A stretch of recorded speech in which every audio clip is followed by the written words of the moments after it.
Terima kasih atas kesempatan untuk sharing session. Jadi sebenarnya semua materi sudah disampaikan oleh Prof. Tantut.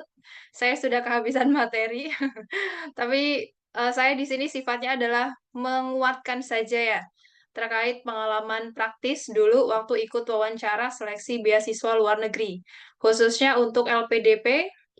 Dan ini adapun untuk pemaparan yang akan saya sampaikan. Pertama, perkenalan singkat tentang saya, kemudian persiapan seleksi substansi LPDP, pertanyaan yang saya siapkan waktu itu, beserta jawabannya, kemudian apa saja jawaban yang perlu di-highlight, kemudian kilas balik, flashback sekilas tentang pengalaman saya waktu itu, kemudian kesalahan yang sering terjadi, yang baik yang saya lakukan sendiri maupun oleh menti yang sebelumnya saya dampingi untuk persiapannya. Kemudian nanti kalau masih ada waktu tersisa, kita bisa coba jawab satu dua pertanyaan dari ibu bapak yang mungkin sudah pernah daftar ya sebelumnya. Kita coba mock up interview sebentar gitu. Next, Mbak. Ya, baik. Nah, jadi ini perkenalan singkat. Jadi tadi saya sempat senyum ya di awal Mbak Marni memperkenalkan saya, itu kayaknya ambil dari LinkedIn. Sedangkan saya jarang banget nulis di LinkedIn. Jadi itu sangat-sangat sederhana ya. Karena jujur saya jarang menuliskan riwayat pendidikan ataupun riwayat pengalaman apapun di media sosial, itu jarang sekali. Dan ini juga perkenalan singkat. Pendidikan formal saya dulu SMA di tahun 2014 sampai 2017. Kemudian asal saya Purbalingga. Jadi saya akan sangat senang ya, semisal di sini ada Bapak Ibu yang asalnya tuh dari Purbalingga, karena jarang banget. Purbalingga itu satu kota kecil. Biasanya tuh saya kalau kenalan sama temen, Purbalingga itu di mana? Nah, saya bilangnya itu loh yang dekat Unsud. Karena biasanya lebih terkenal Purwokertonya ketimbang Purbalingga. Jadi saya dari kota kecil, kemudian S1 saya di Undip di tahun 2017, lulus alhamdulillah 2021 di S1 Teknik Elektro, kemudian mulai tahun kemarin 2024 alhamdulillah saya melanjutkan studi di MSc Electrical Power Systems Engineering di University of Manchester, United Kingdom, di Inggris. Dan insya Allah expected graduation time-nya untuk waktu lulusnya insya Allah di tahun ini, bulan September. Mohon doanya ya Ibu Bapak, saling mendoakan. Semoga Ibu Bapak juga Allah permudah next step-nya untuk jadi awardee LPDP selanjutnya. Mohon maaf Mbak, boleh di slide sebelumnya? Nah, ini untuk dua beasiswa sekilas. Jadi karena ini topiknya adalah sharing session beasiswa luar negeri, ini juga saya sepil satu nama beasiswa. Ya mungkin di sini saya backgroundnya MGBI ya, Mata Garuda Britania Raya, yang mana Mata Garuda itu adalah organisasi bagi awardee LPDP dan juga alumni LPDP. Nah, tapi selain itu saya juga ingin memperkenalkan ini nama beasiswa Bridging Course yang diselenggarakan oleh Kemendikbudristek RI, yang waktu itu alhamdulillah di tahun 2022 saya mendapatkan kesempatan untuk jadi awardee-nya juga.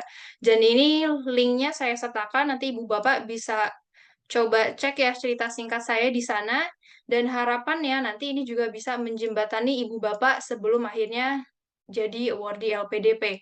Dan semoga masih ada, karena ini bridging course waktu itu adalah program yang baru, dan kemungkinan terjadi perubahan kebijakan.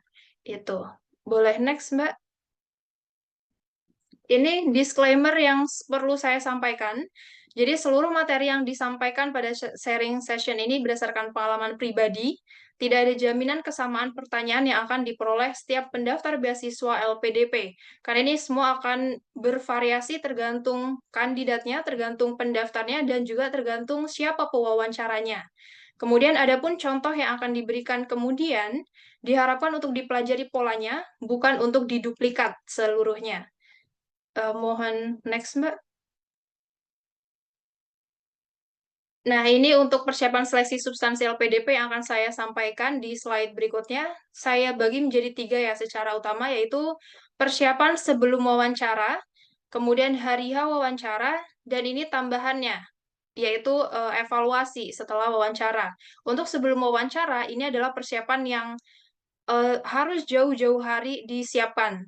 Ini jadi jangan dianggap sebagai sebuah persiapan dalam makna yang sempit, yaitu katakanlah hitungan 1-2 bulan sebelum wawancara, enggak, tapi ini harus jauh-jauh hari, karena semua ini sebelum wawancara itu termasuk bagaimana riwayat kehidupan yang sudah kita lalui sebelumnya. Seperti tadi yang sudah disampaikan Prof. Tantut, jadi semua yang kita tuliskan dalam aplikasi beasiswa kita itu adalah semua yang telah kita lakukan baik itu tahun sebelumnya, kemudian riwayat pendidikan, riwayat penelitian, dan seterusnya. Jadi ini jangka panjang yang harus ibu bapak persiapkan.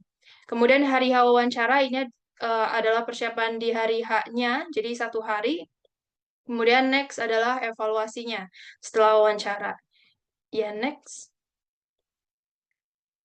Dan inilah yang waktu itu saya lakukan, yaitu persiapan sebelum wawancara. Yang pertama pasti berdoa dan meminta restu dan orang tua.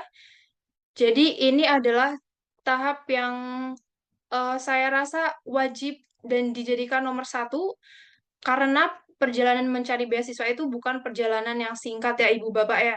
Seperti tadi contoh pengalaman Prof. Tantut. Beliau baru berhasil di percobaan ke-9 setelah 8 kali gagal. Dan saya pribadi, saya baru Alhamdulillah lolos LPDP itu di percobaan ketiga setelah melalui 2 kali kegagalan.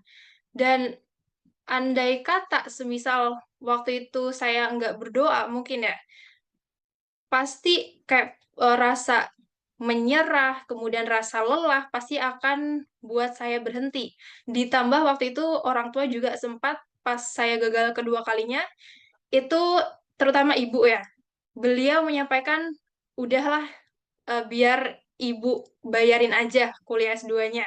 Tapi syaratnya adalah dalam negeri, karena memang mampunya adalah membiayai dalam negeri gitu ya. Sedangkan saya waktu itu biasalah ya, masih idealis dan masih penasaran. Namanya anak belum berhasil pasti penasaran. Dan ini pentingnya berdoa adalah untuk memperkuatkan tekad ibu bapak gitu. Jadi pastikan ibu bapak berdoa dan meminta restu serta doa orang tua ataupun siapapun yang saat ini menjadi walinya, baik itu mungkin wali karena orang tua telah meninggal dunia ataupun pasangan suami atau istrinya. Kemudian persiapan sebelum wawancara yang saya lakukan waktu itu adalah pelajari isian formulir beasiswa dan esai LPDP. Jadi kalau yang nomor 2 ini bisa dilakukan karena mempelajari sifatnya ya. Jadi baca lagi katakanlah 1 bulan atau mungkin pokoknya sering-sering lah, bahkan H-1 wawancara LPDP ini perlu direview kembali. Karena biasanya kesalahan yang sering terjadi adalah kandidat yaitu menyampaikan sesuatu yang kurang linier dari apa yang sudah dituliskan di formulir beasiswa dan esai. Kemudian ketiga, yang waktu itu saya lakukan adalah mengumpulkan pertanyaan yang sering ditanyakan dan ini sumbernya bisa dari mana aja ya. Bisa dari award di LPDP, baik dari sesi webinar seperti yang hari ini kita laksanakan, kemudian dari juga organisasi sosial media Mata Garuda, kemudian PPI tadi sempat disinggung juga PPI Perhimpunan Pelajar Indonesia di luar negeri, kemudian bisa juga dari search engine Google, kemudian Microsoft Edge dan seterusnya. Kemudian Telegram, grup Telegram ini juga nanti ibu bapak bisa buka ya. Jadi di sana Telegram tinggal dicari aja di simbol loop-nya, itu grup beasiswa LPDP unofficial. Nah, itu biasanya udah muncul grupnya. Silakan bisa join di sana. Di sana biasanya akan ada orang yang nge-share pengalamannya, kemudian ada juga yang share list list pertanyaan yang biasanya ditanyakan untuk beasiswa LPDP. Dan waktu itu saya juga sempat download ya, waktu dulu masih zaman-zaman ikut seleksi, itu ada 100 list pertanyaan yang sering ditanyakan. Kemudian yang keempat adalah siapkan jawaban yang jelas, terukur, dan ringkas. Ini yang penting adalah mencangkup inti penting untuk personal branding. Personal branding di sini maksudnya adalah seperti kita promosi diri sendiri ya. Jadi pastikan poin-poin yang kita sampaikan adalah memang poin yang memang harus ada gitu. Dalam artian hilangkan kalimat-kalimat yang bertele-tele yang tidak diperlukan. Kemudian, tapi perlu diingat, meskipun kita sifatnya adalah promosi diri sendiri untuk personal branding, Jangan sampai menunjukkan kesan sombong atau aku. Karena pasti saya yakin si pewawancara itu sudah berhari-hari tuh mewawancarai orang-orang yang punya kelebihan dan kekurangannya masing-masing ya. Terutama di sini yang kita soroti adalah kelebihannya masing-masing, punya kelebihan masing-masing. Nah, jadikan diri ibu bapak itu menonjol bukan karena hanya sebatas kelebihannya di bidang akademik atau penelitiannya, tapi juga tunjukkan sikap rendah hatinya. Itu penting sekali karena bagaimanapun kita sedang berbicara dengan sesama manusia ya. Jadi sesama manusia posisikan gimana sih kalau kita diajak bicara dengan orang yang sombong dibandingkan dengan orang yang rendah hati tapi memang dia berprestasi. Pastikan menimbulkan kesan yang berbeda. Kemudian yang kelima, ini masih sama tadi seperti materinya Prof. Tantut, yaitu menggunakan metode STAR. Jadi ini kalau ibu bapak mungkin bingung ya, apa sih STAR itu? Situation, Task, Action, Result. Bahasa Inggris banget ya ibu bapak ya. Intinya adalah apapun itu sebutannya, yang terpenting adalah tunjukkan buktinya. Saat ibu bapak menjawab pertanyaan pewawancara, itu berikan contoh realnya. Apa saja yang sudah ibu bapak lakukan di masa lampau, yang mana menunjang khususnya rencana kontribusi yang ibu bapak tawarkan kepada LPDP. Kemudian yang keenam adalah mengikuti mock-up interview dengan awardee beasiswa. Nah, mock-up interview. Kalau di sini Ibu Bapak baru pertama kali mendengar istilah mock-up interview adalah mudahnya itu kayak gladi ya. Gladi, latihan wawancara. Karena kalau di LPDP, istilah wawancara ini juga sering disebut dengan seleksi substansi. Jadi adapun nanti seleksi substansi, seleksi wawancara di LPDP itu dua hal yang sama. Nah, ini bisa dilakukan dari informasi di Telegram. Nah, dari Telegram tadi, Telegram grup beasiswa LPDP Unofficial, itu di sana waktu dulu ya, terutama waktu saya masih tahap seleksi juga, itu ada grup Discord namanya, Discord. Nah, di sana ada beberapa list awardee LPDP di tahun-tahun sebelumnya, yang mana dengan sukarela membuka kesempatan untuk mock-up interview secara gratis.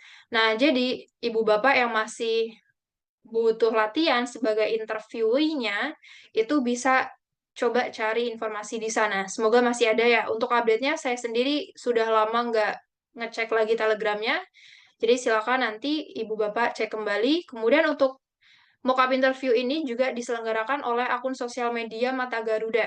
Nah, Mata Garuda ini macam-macam ya. Jadi khusus untuk hari ini kan Mata Garuda Britania Raya, MGBI. Nah, selain itu Mata Garuda yang ada di dalam negeri itu juga ada macam-macam di setiap wilayah. Biasanya tuh atas nama provinsi ya. Bisa Mata Garuda Jawa Tengah, Mata Garuda Jawa Barat, Mata Garuda kemudian Sulawesi, dan seterusnya. Itu biasanya Mata Garuda itu kalau sudah mendekati timeline seleksi LPDP dibuka, itu mereka biasanya buka kesempatan menti untuk mendaftar secara gratis untuk mengikuti program mock-up interview secara gratis. Nah, ini perlu Ibu Bapak tontonin terus sosial medianya. Biasanya tuh lebih digaungkan di Instagram ya. Jadi silakan dicek kembali Instagramnya Mata Garuda. Terus untuk MGBI Mata Garuda Britania Raya kemarin waktu di bulan November, Desember, itu kami membuka program mentoring, termasuk di dalamnya mock-up interview. Dan itu secara gratis, jadi siapapun bisa mendaftar waktu itu untuk persiapan tahap 1 2025 beasiswa LPDP. Gitu. Kemudian MPPI juga bisa Ibu Bapak cek kembali sosial medianya, Instagram, atau juga untuk mock-up interview ini bisa diikuti di lembaga konsultan pendidikan. Tapi sayangnya kalau di lembaga konsultan pendidikan ini berbayar ya. Contohnya tadi seperti ada Kobi, kemudian yang pernah saya dengar juga ada Tibra, Studev. Ini semua lembaga konsultan pendidikan tapi sayangnya berbayar. Nah, ini bisa dipertimbangkan kembali. Kemudian Tahap ketujuh adalah meminta feedback dari awardee beasiswa atau juga boleh teman sebaya saat mock-up interview. Jadi saran saya, misal nih Bapak Ibu kesulitan ya untuk mencari teman mock-up tapi awardee, bisa juga dilakukan dengan teman sebaya atau mungkin kakak adiknya. Itu nggak masalah, asalkan mereka mau mendengarkan aja. Itu kuncinya. Karena pada dasarnya waktu kita mock-up interview, kalaupun lah mereka belum bisa menilai konten, isi, esensi dari bidang kita, setidaknya mereka bisa memberikan masukan terkait sikap kita, gimana kita saat menjawab, mungkin meninggalkan kesan angkuh, atau mungkin suaranya kurang jelas, atau mungkin tatapan matanya masih ngambang. Ini juga perlu untuk feedbacknya. Kemudian berlatih menjawab pertanyaan secara berulang-ulang, ini penting sekali untuk melatih lisan kita supaya nggak belibet gitu ya, lebih mudah dalam mengeluarkan jawabannya. Terutama nanti kalau di hari H itu biasanya pasti nervous. Nah, ini latihan secara berulang-ulang sangat diperlukan. Kemudian menulis kemungkinan pertanyaan lanjutan dari jawaban yang diberikan sebelumnya. Ini juga hal yang sering saya temui, baik pengalaman saya pribadi maupun menti yang sebelumnya saya saya dampingi untuk mock up interview. Biasanya karena gugup, jadi jawaban mereka kadang itu berbeda dari apa yang sudah dituliskan esai. Kemudian dengan pertanyaan lanjutan yang diberikan oleh interviewer, oleh pewawancaranya, itu mereka jadi kemana-mana.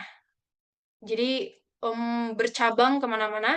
Nah, ini juga pertanyaan lanjutan perlu disiapkan untuk mengantisipasi jawaban-jawaban yang sebelumnya kita belum terfikirkan.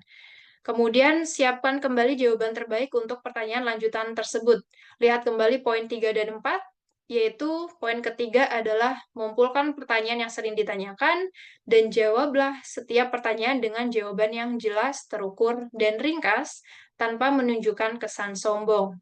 Kemudian berlatih kembali, koreksi jawaban kembali, dan ulangi poin 5 sampai 11 sampai hari H tiba. Next, Mbak. Nah, ini contoh pertanyaan yang saya siapkan jawabannya. Jadi untuk total pertanyaan dan jawaban yang saya siapkan waktu itu ada sekitar 50 lebih ya. Ada 50 lebih. Yang sebenarnya kalau ibu bapak mau jabarkan kembali itu ada 100 plus. Biasanya tuh 100 pertanyaan itu termasuk dengan pertanyaan kayak pertanyaan psikologis, semisal bapak ibu terlahir sebagai tanaman. Bapak ibu ingin menjadi tanaman apa? Nah, itu juga bisa disiapkan jawabannya. Nah, ini ada pun di sini list-list yang saya rasa cukup esensial ya. Dan saya bagi menjadi 5 topik besar. Nah, yang pertama ini introduction. Ini introduction mungkin ibu bapak anggapnya tuh agak sepele, tapi hati-hati karena biasanya ini yang saya jumpai sih dari menti. Menti itu untuk ibu bapak yang baru pertama kali mendengar istilah menti. Menti itu orang yang di-mentorin. Nah, ini agak istilah lagi ya. Jadi intinya menti itu siswanya, sedangkan mentor itu gurunya. Dan itu saya seringnya menemui menti kalau dikasih pertanyaan, please introduce yourself. Ini jawabannya kemana-mana, panjang banget. Padahal kan please introduce yourself adalah pertanyaan pertama kali yang diberikan oleh interviewer. Terutama nanti kondisikan ibu bapak sudah di hari H dengan berhadapan interviewer LPDP ya. Please introduce yourself. Harapannya adalah jawaban yang ya panjang-panjang maksimal ya 1,5 menit atau 2 menit lah itu.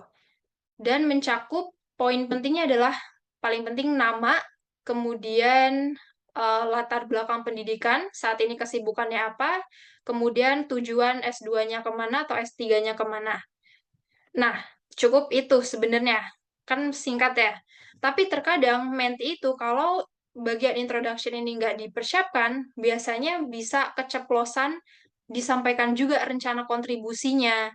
Kemudian saat ini saya sudah siap dengan bla bla bla bla bla persiapan yang sudah dilakukannya. Ini pasti akan panjang banget. Dan ini hal yang perlu dihindari karena pasti nanti next akan ditanyai kok. Jadi jangan khawatir. Cukuplah fokus ke pertanyaan yang sedang Ibu Bapak dapatkan di detik itu. Jadi jangan kemana-mana. Kemudian ini juga ada pertanyaan, are you already married? Ini khususnya tapi sebenarnya kalau si interviewer ini udah paham tentang CV kita, seharusnya sih nggak ditanyakan ya. Karena saya pas di hari H interview LPDP juga tidak ditanyai, karena di sana sudah jelas ya, statusnya masih single atau mungkin sudah menikah, itu sudah ada di formulir pendaftaran LPDP. Kemudian next ini ada akademik, pertanyaan tentang akademik yang pasti akan ditanyai adalah alasan ibu bapak memilih program studinya. Karena saya ini mengambil program MSc Electrical Power Systems Engineering, ini waktu itu saya ditanyai tentang hal ini juga, dan ini untuk sekedar info ya, karena saya waktu itu mendaftar LPDP itu jalur non-LOA, jadi waktu itu saya belum punya LOA, belum punya surat penerimaan dari universitas manapun, jadi saya lewat jalur non-LOA, daftar LPDP-nya. Jadi saya pilih 3 universitas, yaitu University of Manchester, University of Edinburgh, dan juga University of Adelaide. Nah, karena jalur non-LOA ini ada 3 pilihan universitas, saya sarankan ibu bapak yang belum punya LOA juga persiapkan jawaban untuk 3 program studi yang sudah dipilih. Gitu. Jadi bisa juga nanti ditanyai, why did you choose the University of Manchester? Why did you choose pilihan keduanya, pilihan ketiganya? Nah, itu perlu disiapkan. Kemudian ini ada pertanyaan, why do you want to study abroad instead of studying in Indonesia? Apakah alasan studi di luar negerinya itu hanya sekedar ingin jalan-jalannya, atau memang program yang ditawarkan itu hanya ada di luar negeri, di Indonesia nggak punya? Nah, itu bisa dipersiapkan. Ini next, nanti ada highlight jawabannya. Ini sekilas-sekilas dulu ya. Kemudian ini ada beberapa list. Nanti Ibu Bapak bisa kembali review lagi sambil dipersiapkan jawabannya. Dan untuk topik berikutnya adalah culture. Karena saya ambilnya di luar negeri, jadi untuk pertanyaan culture ini sangat penting dipersiapkan. Nah, contoh di sini saya persiapkan waktu itu adalah, can you tell me about your plan to adapt to the culture in the UK? Kemudian sudah sejauh mana persiapan kamu ke luar negeri? Apakah uang saku yang diberikan LPDP akan cukup atau enggak? Nah, ini untuk sekilas, apakah uang saku yang diberikan LPDP akan cukup atau tidak? Nah, ini cukup jadi pro kontra ya, terutama dari dulu saya seleksi sampai sekarang latihan, biasanya dibentrokan dengan inflasi rupiah terhadap dolar.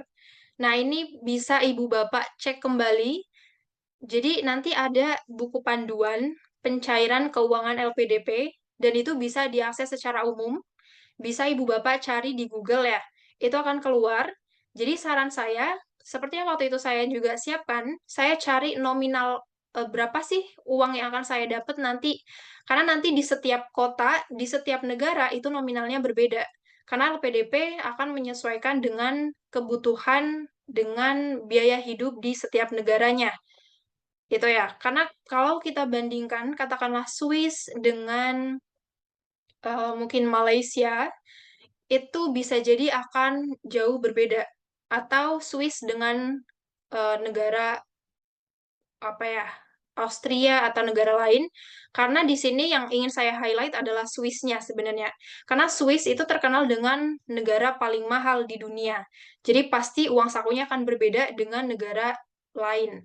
Nah, ini juga perlu dicek kembali, kemudian riset lagi, kira-kira kebutuhan saya untuk makan 3 kali makan sehari itu akan menghabiskan uang berapa, kemudian um, biaya untuk transportasinya kira-kira perlu atau enggak. Semisal rumahnya sudah dekat ke kampus, berarti kan bisa jalan ya. Ini bisa dipersiapkan. Walaupun sebenarnya di hari H seleksi itu saya nggak dapat pertanyaan ini, tapi ada baiknya untuk dipersiapkan. Dan ini untuk pertanyaan berikutnya adalah terkait kontribusi. Ini yang paling-paling penting untuk dipersiapkan kontribusi.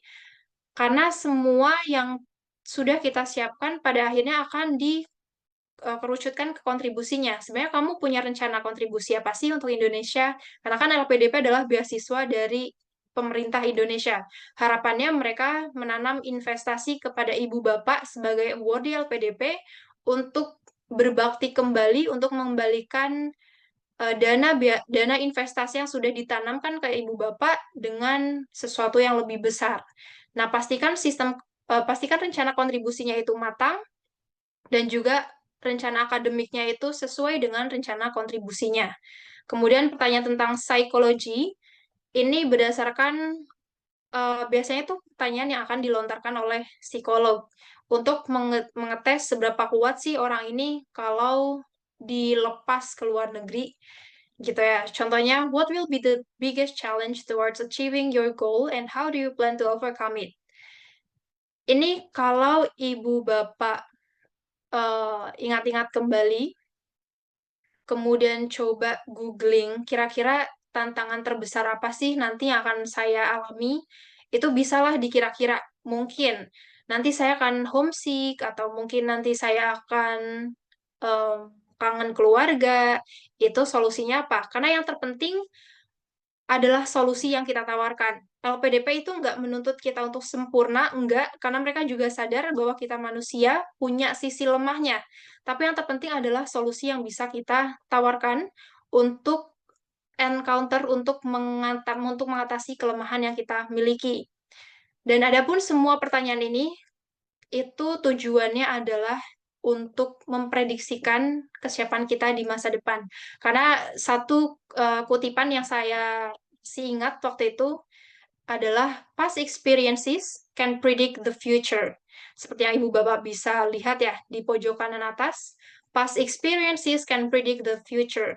Pengalaman-pengalaman di masa lampau itu bisa digunakan untuk memprediksikan keadaan seseorang di masa depan.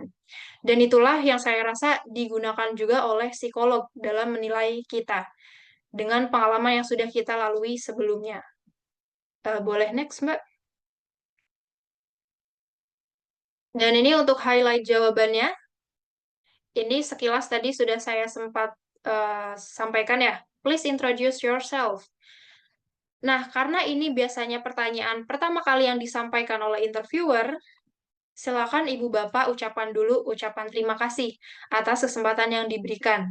Bisa juga dilengkapi dengan selamat pagi atau selamat siang Pak Bu. Terima kasih sebelumnya atas kesempatan yang diberikan. Nama saya Ismidina Soliha. Eh, Latar belakang pendidikan saya menempuh pendidikan S1 Teknik Elektro Universitas Diponegoro. Kemudian pekerjaan saya saat ini adalah apa disampaikan, kemudian universitas dan program studi yang dituju itu mana. Saran saya cukup di situ. Kemudian adapun untuk hal-hal lainnya cukup nanti aja nunggu ditanyain lagi sama si interviewernya. Kemudian ini poin penting dari pertanyaan yang kedua, why did you choose MSc Electrical Power Systems Engineering at the University of Manchester? Nah, ini nanti disesuaikan dengan program studi Ibu Bapak. Disampaikanlah pembeda dari program yang Ibu Bapak pilih. Kemudian coursesnya atau mata kuliah apa saja yang akan Ibu Bapak jalani nanti. Kemudian dosen dan riset atau proyeknya. Kemudian alasan pemilihan negaranya, dan juga perhatikan enrollment date, intake, dan juga tuition fee-nya. Enrollment date itu adalah tanggal pendaftaran program studi tersebut. Kemudian intake-nya adalah kapan ibu bapak akan memulai studinya, dan tuition fee-nya ini adalah biaya uang kuliahnya tuh kira-kira berapa yang akan dibebankan kepada LPDP, misal ibu bapak lolos jadi awardee-nya. Ini penting untuk diingat karena untuk memperlihatkan seberapa siapnya sih ibu bapak untuk menjalani studi di program yang sudah ibu bapak pilih sendiri. Nah, kenapa tuition fee ini penting untuk dicari informasinya? Agar lagi-lagi ya, untuk memperlihatkan kesiapan, dan juga LPDP ingin ibu bapak itu sadar, aware. Karena dengan sejumlah uang yang banyak itu, LPDP berharap bahwa ibu bapak berkomitmen penuh untuk kembali ke Indonesia. Nah, ini kembali lagi ke poin pertama, pembeda. Ini yang sangat penting diingat ya. Ini contoh jawaban yang waktu itu saya berikan adalah kenapa saya pilih program tersebut di UOM atau University of Manchester adalah karena, oh ya cerita sedikit tentang background-nya. Jadi waktu itu saya ingin studi S2 Teknik Elektro, tapi juga ingin belajar tentang kurikulum pendidikan. Karena harapannya nanti rencana kontribusinya itu ingin menjadi dosen. Nah, jadi di University of Manchester saya bisa kuliah teknik elektro dan juga mempelajari kurikulum pendidikannya. Nah, di sana saya sampaikan, karena program yang saya pilih, Ibu Bapak, tidak dijumpai di universitas-universitas di Indonesia dan hanya sedikit kesempatan yang ditawarkan di universitas lain di dunia. Dan semua ini sudah saya lakukan riset ya. Jadi saya browsing setiap universitas yang ada di list LPDP, saya cari universitas mana yang menawarkan teknik elektro, kemudian yang konsentrasinya juga pas dengan saya, dan sekaligus bisa ikut kuliah di bidang pendidikannya. Itu saya juga sampai email ke pihak kampusnya, jadi sampai sedetail itu. Kemudian untuk negaranya, kenapa saya pilih Inggris? Kemudian tadi ya di pilihan ketiga saya juga pilih University of Adelaide, itu di Australia. Nah, kenapa saya pilih negara-negara tersebut? Karena negara tersebut adalah salah satu negara dengan sistem pendidikan terbaik di dunia. Oleh karena itu, saya berharap dapat turut memperbaiki kurikulum pendidikan tinggi di Indonesia untuk melahirkan lulusan sarjana yang jelas arah pemahamannya dalam bidang teknik. Itu. Kemudian pertanyaan ketiga, apa hal yang paling Anda takutkan dari sekolah di luar negeri? Ini ada dua bullet point yang waktu itu saya siapkan. Yang pertama adalah culture shock. Nah, di sini saya berikan jawaban, undeniably there will be differences between Indonesia and other countries in culture, weather, or other aspects of life. However, every time I face challenges, I will try to be adaptable and ask for assistance if needed from circles surrounding me, especially from fellow Indonesian students there. Jadi yang pertama, kita tunjukkan bahwa kita sadar, ya pasti Bapak Ibu akan ada perbedaan antara Indonesia dengan utamanya negara barat ya. Acknowledgement dulu, akui, kemudian kita tawarkan solusinya. Ya, walaupun nanti mungkin saya akan culture shock, tapi saya punya solusinya adalah I will try to be adaptable and ask for assistance. Akan meminta bantuan dengan circle di sekitar saya, khususnya dengan sesama penerima beasiswa asal Indonesia yang ada di UK. Kemudian saya juga siapkan jawaban no homesick. Ya, saya percaya diri no homesick karena sudah pengalaman merantau 4 tahun selama S1. Kemudian setelah itu saya juga kerja di Semarang setelah lulus selama 1,5 tahun. Jadi saya sampaikan, adapun semisal nanti ya namanya manusia kadang rindu rumah ya, bisa juga could do a video call with my family, which could cure my longing to them. Karena kan sekarang bisa video call atau bahkan Zoom, Google Meet, dan seterusnya. Tolong next, Mbak. Nah, ini ada beberapa contoh pertanyaan yang bisa Ibu Bapak cek kembali karena waktunya terbatas ya. Ini saya percepat aja. Tapi ini highlight-highlight yang penting untuk dipersiapkan. Next, Mbak. Ini hari H wawancara, ini cukup agak teknis. Yang pertama dan utama, lagi-lagi jangan pernah ketinggalan berdoa, kemudian meminta restu dan orang tua ataupun wali ataupun pasangan suami atau istri, kemudian siap 2 jam sebelum jadwal. Saya pribadi waktu itu di-admit atau di-ACC ke dalam ruang Zoom itu sekitar 5 menit sebelum waktu yang ditentukan. Kemudian adapun pewawancara terdiri dari 3 orang, dan mereka waktu itu cuman perkenalan singkat, hanya menyebutkan nama singkatnya saja, satu kata waktu itu ya, katakanlah waktu itu ada Pak Budi, kemudian Ibu siapa saya lupa, mohon maaf, karena sudah 2 tahun yang lalu ya. Jadi intinya adalah ada 3 orang, tetapi tipikal pertanyaan yang diberikan oleh mereka adalah mengerucut ke LPDP terkait dengan investasi mereka ke ibu bapak, semisal nanti lolos. Kemudian pertanyaan terkait psikolog, terkait mental, kesiapan, semisal nanti dilepas studi S2 ataupun S3, ataupun mungkin dokter spesialis ya. Kemudian juga pertanyaan terkait akademisi. Kira-kira orang ini mampu nggak sih nanti kuliah gitu. Kemudian untuk, oh ya ini saya ada pop-up ya di message Zoom, tidak boleh menggunakan earphone. Terima kasih untuk em, informasinya. Ini jujur 2 tahun yang lalu saya agak lupa untuk itu, atau mungkin kebijakannya sudah berbeda ya, gitu. Jadi durasi wawancara kurang dari 1 jam. Saya pribadi waktu itu, karena jujur untuk saya lolos sampai di tahap 2 2023 itu adalah percobaan ketiga. Dan untuk 3 kali percobaan itu, durasi wawancaranya adalah sekitar 40 sampai 55 menit saya pribadi. Kemudian wawancara dilakukan dalam bahasa Indonesia dan bahasa Inggris. Ini disesuaikan, jawaban kita disesuaikan dengan pertanyaan mereka juga. Kalau mereka mau nanyai kita dalam bahasa Indonesia, maka jawab dalam bahasa Indonesia. Pun kalau mereka berbahasa Inggris, kita jawab dengan bahasa Inggris. Kemudian memakai pakaian rapi dan sopan. Cukup rapi dan sopan, jadi ibu bapak tidak perlu khawatir harus pakai blazer atau jas, itu tidak wajib, yang penting rapi dan sopan. Kemudian tenang, sopan, ramah senyum, dan low profile. Nah, low profile ini untuk tadi ya, untuk tidak meninggalkan kesan angkuh. Kemudian pastikan pencahayaan yang cukup. Kemudian ini yang penting untuk diingat kalau ibu bapak tinggal di rumah sewa ataupun kos, penting untuk menutup pintu dan jendela kamar untuk menghindari segala gangguan. Kemudian siapkan juga air minum. Nah, air minum ini saya sarankan diminum sebelum diadmit di Zoom-nya dan juga setelah selesai, bukan selama wawancara ya. Jadi siapkan air minum sebelum berhadapan dengan wawancara dan setelah selesai wawancara, setelah keluar dari ruang Zoom-nya. Kemudian siapkan laptop dalam keadaan baterai penuh atau lebih amannya dalam keadaan dicas. Next, Mbak. Kemudian saat sesi wawancara, ini lebih detailnya tadi ya. Sapalah pewawancara sesaat setelah diadmit. Waktu sudah masuk nih, ibu bapak pastikan sudah on kamera duluan, on mikrofon juga. Terus selamat pagi, selamat siang ibu bapak, gitu dulu ya. Menyapa pewawancara untuk memberikan first impression yang baik, kesan pertama yang baik. Kemudian fokus kepada pertanyaan yang diberikan.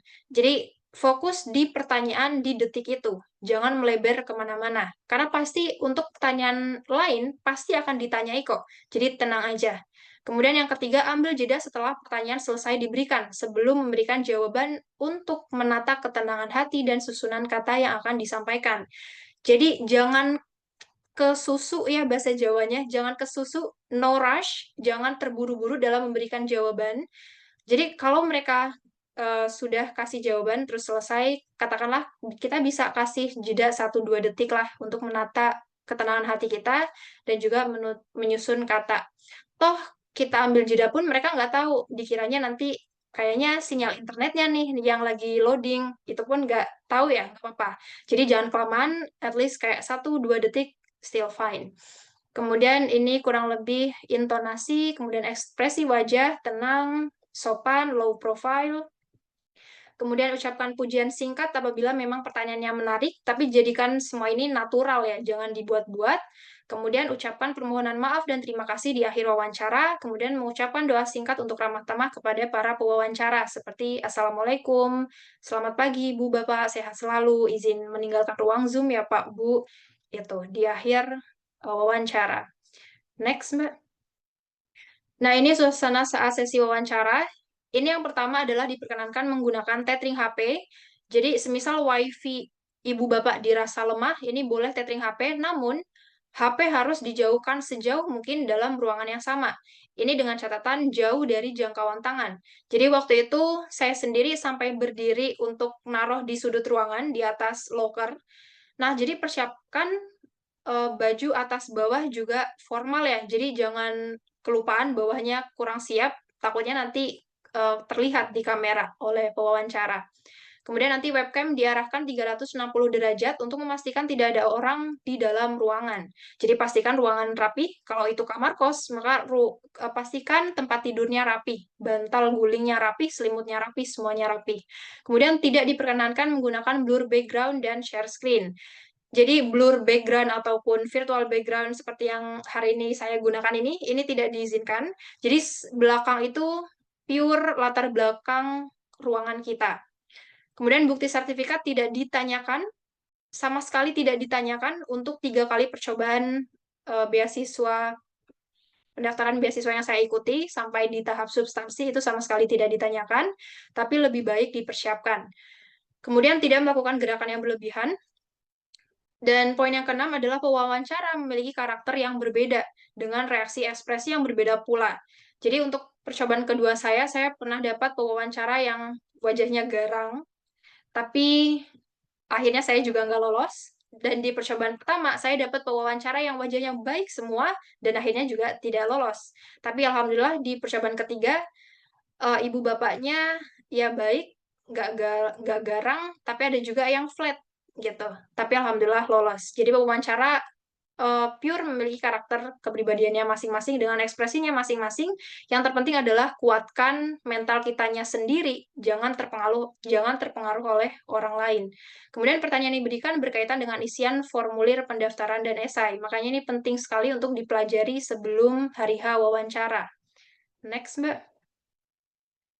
Nah, ini setelah wawancara, berdoa lagi, jangan lupa, kemudian bertawakal. Apapun respon pewawancara itu belum tentu menggambarkan hasil lulus atau tidaknya beasiswa LPDP. Jadi jangan terlalu pesimis pun jangan terlalu arogan. Itu ya, karena belum tentu menggambarkan hasil lulus tidaknya beasiswa LPDP. Kemudian mencatat kekurangan diri selama sesi wawancara karena masih fresh, masih baru aja wawancara, jadi langsung catat saja untuk evaluasi ke depannya. Toh tidak ada buruknya ya. Untuk worst case skenario-nya, untuk skenario terburuknya, semisal belum lolos di tahap itu. Kemudian melakukan koreksi diri secara konsisten untuk perbaikan diri. Next, Mbak. Nah, ini kesalahan yang sering terjadi dari menti-menti yang saya dampingi, yaitu yang pertama adalah tidak bersesuaiannya antara universitas, program, dan program studi yang dipilih dengan rencana kontribusi. Dan ini juga yang saya lakukan di percobaan pertama dan kedua saya. Karena waktu itu saya sampaikan dengan rencana kontribusi ingin menjadi dosen, ingin memperbaiki kurikulum pendidikan, khususnya di bidang teknik, tapi universitas yang saya pilih itu tidak mengizinkan saya untuk ikut kuliah di bidang pendidikan. Jadi saya cuman kuliah di teknik electrical engineering-nya aja. Jadi kan tidak bersesuaian secara spesifik antara program studi yang dipilih dengan rencana kontribusi. Nah, ini harus dihindari. Kemudian poin yang kedua adalah jawaban yang diberikan tidak konsisten dan bahkan berbeda dari yang dituliskan di formulir pendaftaran beasiswa dan esai. Nah, ini penting sekali karena ini kalau nggak konsisten dinilai oleh psikolognya, orang ini tuh pelin-pelan atau mungkin tidak berkomitmen penuh, gitu ya. Jadi penting untuk dibaca kembali formulirnya, biar untuk refresh lagi. Dan ini juga biasanya terjadi karena nervous juga ya. Jadi perlu ketenangan dan juga dipelajari lagi formulirnya. Kemudian poin yang ketiga adalah tidak mengetahui hal unik yang membedakan program studi yang dipilih dibandingkan dengan program studi yang ditawarkan oleh universitas lainnya. Ini contohnya tadi sudah saya berikan ya di bagian highlight jawaban, nanti Ibu Bapak bisa cek kembali. Next, Mbak. Nah, ini karena waktunya sudah habis, jadi mock-up interview kita skip dulu. Next, Mbak. Nah, ini pesan untuk saya, mantan pejuang beasiswa. Jadi, perjuangan mendapatkan beasiswa bukan perjalanan yang singkat. Jadi, temukanlah teman untuk saling menguatkan. Dan di sini Ibu Bapak juga saya apresiasi ya, ada 200 ibu bapak yang berkomitmen untuk mendaftar beasiswa LPDP secara bersama-sama, maka yuk saling menguatkan. Jangan justru saling kayak bersaing, mengalahkan satu dengan yang lain, tapi justru saling suportif. Nah, di sini juga jangan terlalu tertutup dan juga jangan sesumbar. Jadilah yang sedang-sedang aja lah. Cukup ceritakan mimpi itu pada mereka yang sama-sama mau memupuk harapan dan mau membantu kita menemukan jalan. Next, Mbak. Dan ini beberapa teman-teman dan juga menti yang saya bimbing dari program-program yang saya ikuti sebelumnya. Ini untuk khusus yang pojok kiri atas itu ada salah satu menti yang kemarin baru ikut program mentoringnya MGBI, Mata Garuda Britania Raya dan Irlandia. Beliau saya dampingi dan alhamdulillah dia lolos untuk pilihan universitas di The University of Melbourne, jurusan Industrial Engineering. Dan kemudian ini yang penting saya rasa di pojok kanan atas, ini kakak saya sendiri. Jadi waktu itu beliau berlatih dengan saya ya beberapa kali mock up dan beliau dulunya ambil kedokteran umum dan untuk LPDP-nya beliau ambil spesialis di bidang obscins, spesialis obscins. Nah, ini harapannya Ibu Bapak bisa meneruskan langkahnya, semangat terus. Dan ini juga ada beberapa teman saya dari hubungan internasional, kemudian teknik, mohon maaf, dari pendidikan kimia, gitu. Next, Mbak. Ya, sekian. Terima kasih. Semoga Ibu Bapak selalu dikuatkan tekadnya dan selalu dibersamai prosesnya dengan orang-orang yang suportif. Terima kasih. Saya kembalikan kepada Mbak Marni. Baik, terima kasih banyak Mbak Ismi untuk sharing sessionnya, best practice, terutama menceritakan kembali seperti apa perjuangan dan persiapan yang Mbak Ismi lakukan untuk menghadapi wawancara, terutama untuk beasiswa LPDP. Nah, saatnya kita akan masuk ke sesi yang ditunggu-tunggu, yaitu sesi diskusi dan tanya jawab. Bapak Ibu yang ingin bertanya, silakan raise hand. Ya, di sini sudah ada dua pemateri kita, ada Prof. Tantut dan Mbak Ismi yang siap untuk menjawab pertanyaan. Baik, saya persilakan untuk penanya pertama. Silakan Ibu Ade. Ya, Assalamualaikum warahmatullahi wabarakatuh. Izin Bu, saya nggak buka kamera karena sedang ada kegiatan. Saya ingin bertanya dengan Bu Ismi mungkin. Nah, ini sebenarnya apa ya? Sudah lama saya punya pertanyaan yang seperti ini. Kalau misalnya nanti pewawancara itu bertanya kepada kita tentang penelitian, terus dia nanyanya, misalnya kalau nanti supervisormu itu mengganti metodologi, itu bagaimana? Nah, itu kan agak tricky juga menjawabnya, Bu Ismi sama Pak Tantut. Nah, kira-kira kita harus jawab seperti apa kalau ada pertanyaan yang seperti ini muncul? Terima kasih. Oke, boleh silakan dijawab langsung saja Mbak Ismi atau Prof. Tantut boleh.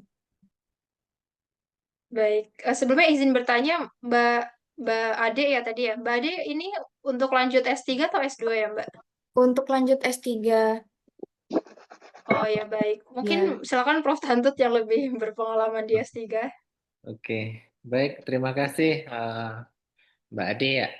Baik, Bapak Ibu. Jadi kalau S3 kan sebenarnya communication itu sudah terjalin gitu ya. Jadi ketika Bapak Ibu sebelum studi, saya rasa sudah kontak calon pembimbingnya dan pembimbingnya sudah oke, kamu bisa masuk lab saya gitu dengan purpose yang kemarin Bapak Ibu sampaikan.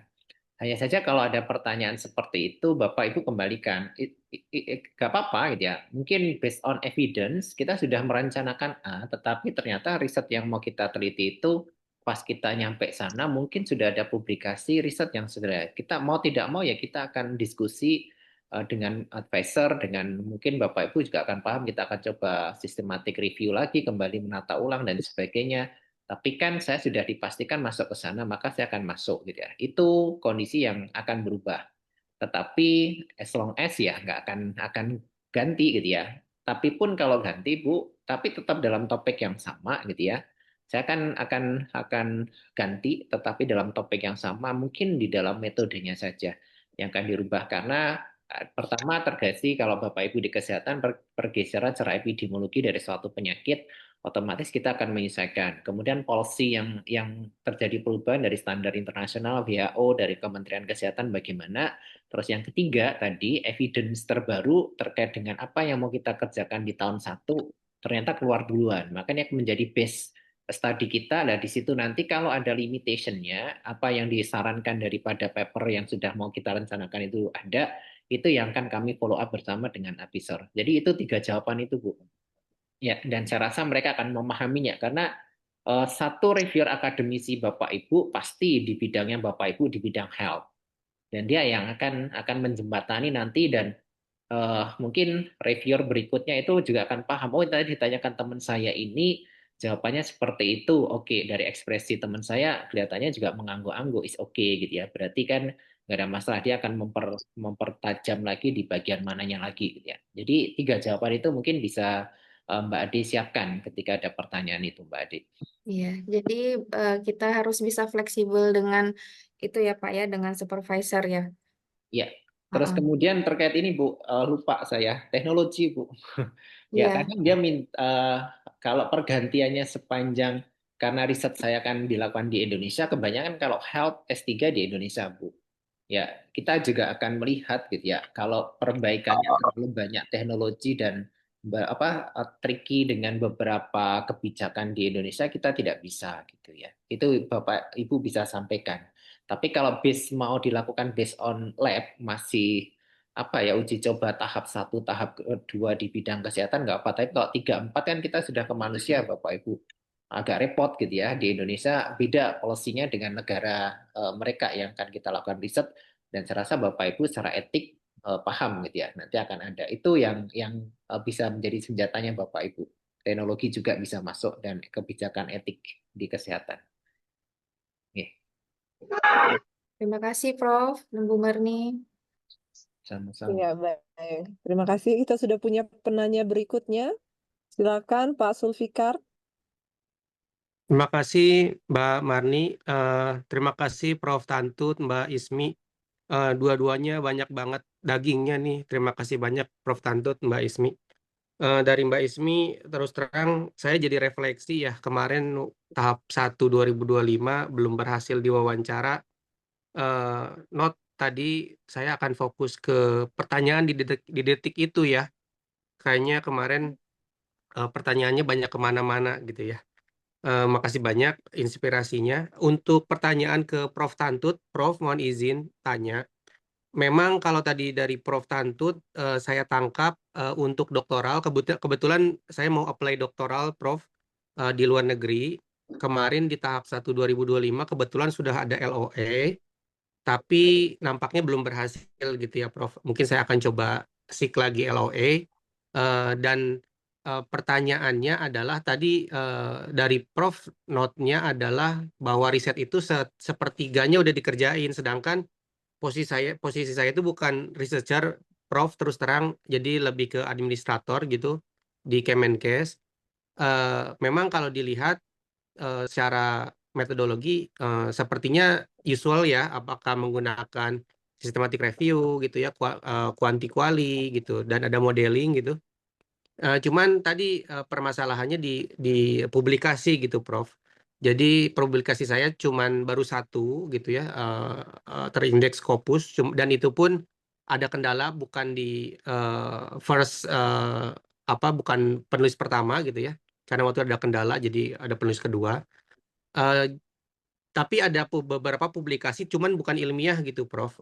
Maksudnya yang berkaitan dengan keseharian kerja di Kemenkes gitu, seperti guidelines dan beberapa hal yang kita gunakan juga untuk di bidang kami gitu ya. Kebetulan saya backgroundnya apoteker, Prof.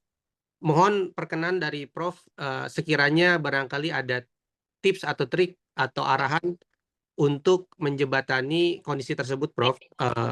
Minim publikasi gitu ya, namun riset cukup lumayan gitu, Prof, untuk riset publikasinya juga harus ada dan risetnya juga ada. Makasih, Prof. Makasih, Prof. Oke, baik. Terima kasih Mas Zulfikar gitu ya. Oke, nggak apa-apa ya Mas ya, pembelajaran nggak lolos gitu ya. Oke, begini Bapak Ibu, mungkin yang kalau kita lihat di websitenya LPDP itu kan ada targeted yang Bapak Ibu ASN ya, PNS Polri gitu kan ya. ya memang mungkin akan berbeda kan perlakuannya dengan misalnya Mbak Ismi yang apa ya fresh graduate atau dari umum gitu ya. LPDP punya kebijakan kalau kita baca di websitenya ya Bapak Ibu. Nanti itu positifnya Pak Zulfikar ya, kita sudah punya gitu ya. Kemudian Pak Zulfikar sepanjang begini, S3 itu ada 2 gitu ya. Tinggal nanti Bapak kalau memang minim publikasi gitu ya, kemudian bisa menyampaikan bahwa di universitas tujuannya syarat lulusnya itu apa.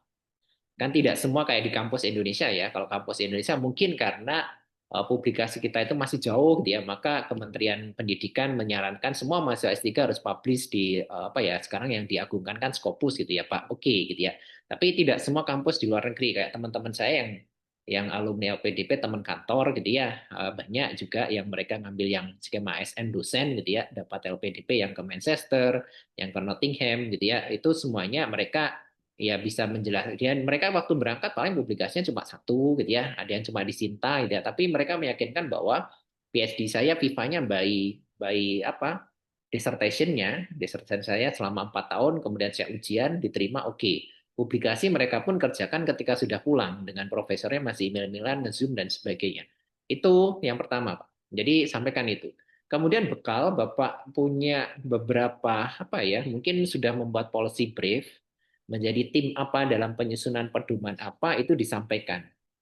Karena otomatis Bapak membaca juga evidence ketika menyusun suatu standar atau guideline tertentu di kementerian gitu ya. Itu kan pasti belajar gitu ya. Mungkin pakai rujukannya dari apa FAO kah, dari apa drugs apa dunia dan sebagainya, itu pasti Bapak pakai referensi mereka, itu disampaikan. Kemudian Bapak menuju gitu ya ke tahap berikutnya. Saya rasa kan LPDP dibuka terus gitu ya, 2 kali per tahun. Ya Bapak mungkin sambil nyicil gitu ya, bikin systematic review itu kan mungkin bisa dibuat nanti, mungkin itu langkah ketiga. Jadi mungkin dengan 3 hal itu Bapak bisa sampaikan, karena kita paham juga nanti siapa ya para reviewernya Bapak harusnya juga paham gitu ya. Oh ini TNS apa PNS Polri, dia kerjanya di mana? Oh di kementerian tidak akan ada riset kecuali di bagiannya lagi ada kerjasama dengan WHO, kerjasama pasti itu nanti akan ada satu publikasi. Itu juga mereka akan paham. Tadi saya yakinkan bahwa di LPDP itu kan kalau kita baca di websitenya kan reviewernya ada dari akademisi kan Pak, yang itu pasti mereka akan paham. Jadi kita ambil aspek positifnya ke sana Pak. Kemudian bekal S2-nya Pak. Ya, itu bisa menjadi senjata. S2 saya melakukan apa? Kemudian saya merencanakan apa setiap tahunnya jelas Pak di disertasinya, karena di S3 LPDP kan minta Bapak membuat rencana apa ya penelitiannya. Nah, Bapak harus membuat 3 tahapan, tahun 1, tahun 2, tahun 3. Karena jangan bikin sampai tahun 4 ya Pak. Meskipun di Inggris S3-nya kebanyakan tahun keempat baru selesai gitu ya. Tapi Bapak karena LPDP itu kalau bisa 3 tahun ya Bapak bikin 3 tahun, karena itu aspek plusnya gitu ya ke sana. Nah, nanti Bapak inline dengan apa yang dikerjakan di S2. Kemudian disitasi yang pembimbingnya yang sudah menerima Bapak itu publikasi terakhir beliau yang related dengan yang mau dikerjakan sebagai penguatnya. Jadi tidak ada lagi adaptasi yang terlalu apa ya lama dengan labnya karena Bapak sudah inline di sana. Begitu Pak.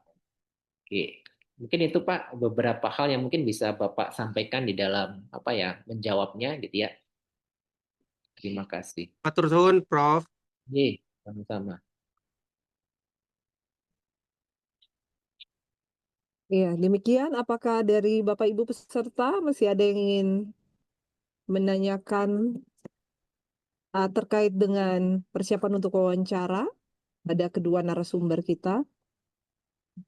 Iya benar sekali Prof, untuk S3 itu agaknya pada saat wawancara saya sendiri saja mengalami memang perbedaannya, penekanannya dia lebih ke riset ya Prof. Sangat-sangat pertanyaannya itu lebih banyak kita mendiskusikan tentang riset. Nah, jadi memang tantangannya itu adalah terutama di Kemenkes karena tidak semuanya adalah dosen, Prof. Ada beberapa yang seperti Mas Zulfikar tadi, dia lebih ke administrator, penentu kebijakan, dan sebagainya. Nah, biasanya pengalaman riset lebih minim, Prof, karena memang tidak terkait dengan pekerjaan. Kebetulan kemarin teman juga ada satu yang juga tidak lulus. Mungkin salah satu penyebabnya adalah ketika ditanyakan tentang pengalaman riset. itu masih lebih kurang. Tapi tadi Prof sudah menyampaikan ya, Prof. Jadi mungkin lebih ke menjelaskan ke pewawancaranya itu terutama. Ya, kita sudah ada selanjutnya Ibu Nia Aryani. Silakan Ibu Nia. Ya, terima kasih Bu Marni. Assalamualaikum warahmatullahi wabarakatuh. Selamat siang para Bapak Ibu narasumber, Mbak Ismi dan juga Prof Tantut. Terima kasih atas sharingnya. Jadi saya kepikiran Mbak Ismi ketika ditanya jadi tumbuhan saya jadi apa, udah kepikiran dari sekarang. Jadi apa ya kalau jadi tumbuhan? Ya, saya sedang persiapan S3, mungkin kepada Prof Tantut. Ini kebetulan background saya adalah biomedis, Prof. Sebelumnya saya pernah mengajar di keperawatan dan sekarang saya mengajar di Prodi D3 Teknologi Bank Darah. Jujur saja kalau di prodi ini sesuatu yang saya baru pelajari ketika saya mengajar ya Prof ya. Sehingga ketika tadi Prof Tantut berbicara terkait dengan inline, nah itu kebetulan tidak inline dengan topik tesis saya gitu Dok.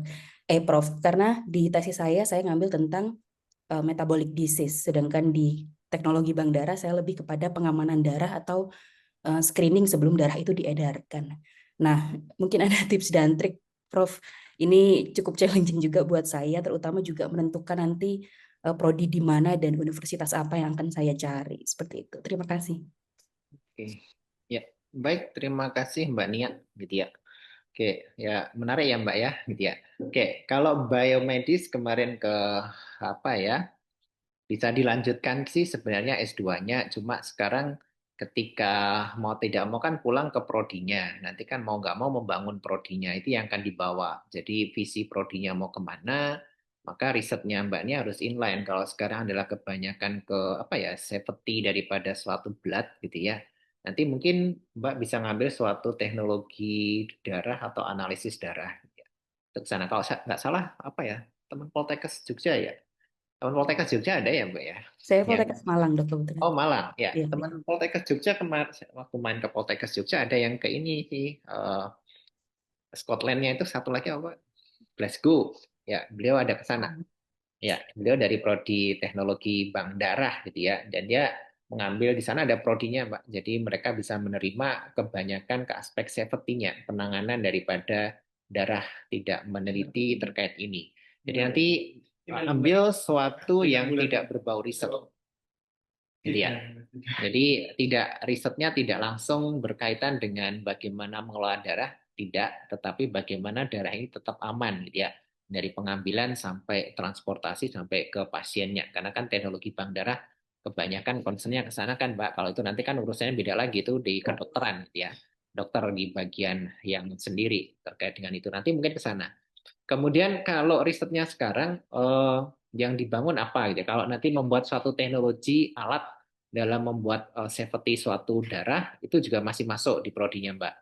Gitu ya. Itu nanti bisa wacananya ke sana. Dan yang penting sih ini Mbak, tahapannya. Kadang teman-teman itu mau melakukan saya nanti akan membuat alat ini dalam pengamanan darah. Saya bisa memisahkan mungkin yang mungkin virus-virus yang bisa menjadi suatu HIV dan sebagainya ataupun ke hepatitis.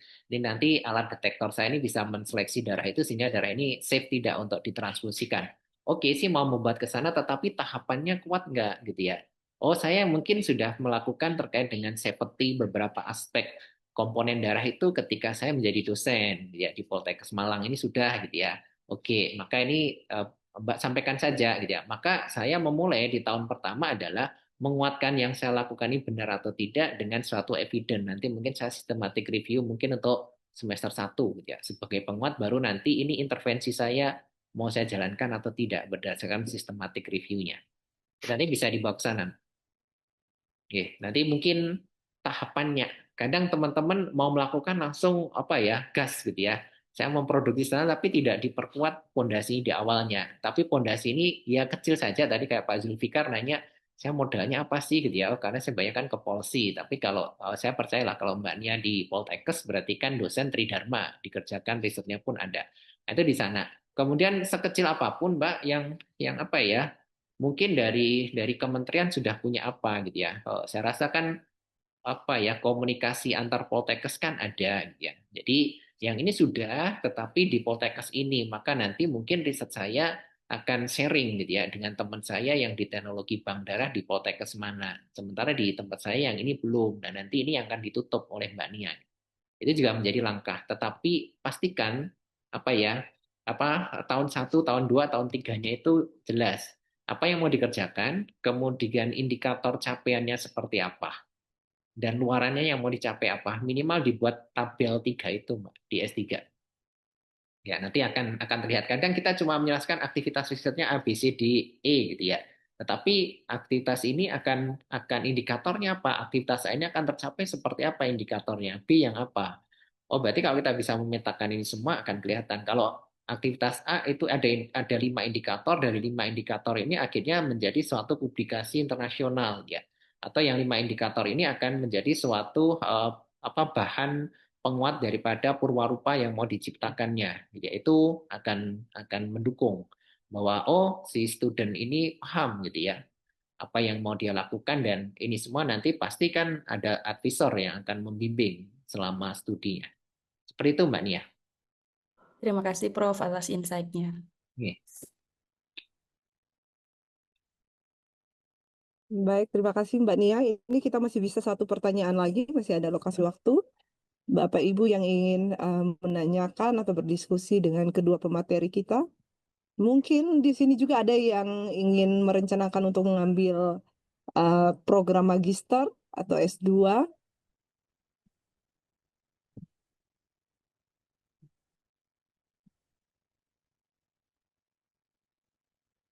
Apakah masih ada lagi Bapak Ibu?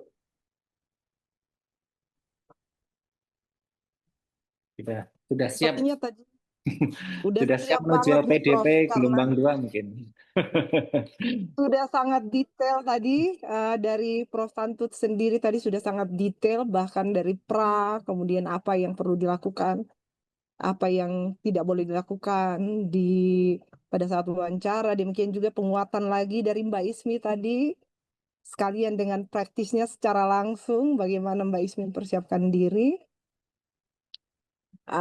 Baik Prof, mungkin kalau tidak ada lagi yang bertanya dari Bapak Ibu sekalian, saya izin menyampaikan sedikit catatan saya untuk hari ini.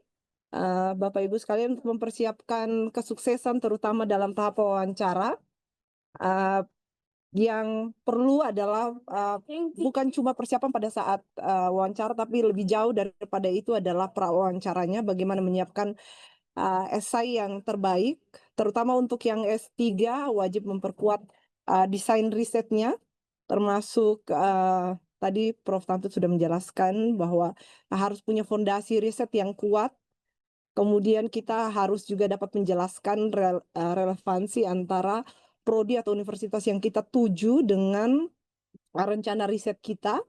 Kemudian bagaimana kontribusi nanti, apalagi kalau Bapak Ibu ingin mengambil beasiswa Indonesia, dalam hal ini adalah LPDP atau beasiswa lainnya yang dari Indonesia, maka dituntut adalah menyampaikan apa kontribusi yang akan kita baktikan kembali ke negeri ini setelah kita dibiayai. Kira-kira demikian. Kemudian juga untuk mempersiapkan diri ada beberapa hal teknis terutama terkait dengan kepribadian, bagaimana kita membawa diri, bagaimana kita menghadapi pewawancara. Tetap tadi sudah disampaikan ya, kita tetap menonjol namun tetap rendah hati. Begitu ya Prof dan Mbak Ismi. Jika tidak ada lagi, saya rasa sampai di sini materi kita tentang strategi lolos wawancara seleksi beasiswa luar negeri. Saya mengucapkan terima kasih banyak Prof Tantut, Mbak Ismi, terima kasih banyak atas materi yang sangat insightful. Saya yakin Prof tidak ada dan Mbak Ismi tidak ada yang bertanya karena mereka sudah menemukan semua jawaban di materi yang tadi disampaikan oleh kedua pemateri kita ini. Dan buat Bapak Ibu sekalian, saya mendoakan kesuksesan bagi para pejuang beasiswa. Mbak Ismi, Prof Tantut saja sudah bukan sekali ya, bukan one shot tapi berkali-kali. Maka saya yakin Bapak Ibu sekalian harus tetap menjaga semangat itu untuk bisa terus berjuang untuk mendapatkan beasiswa sesuai dengan yang direncanakan.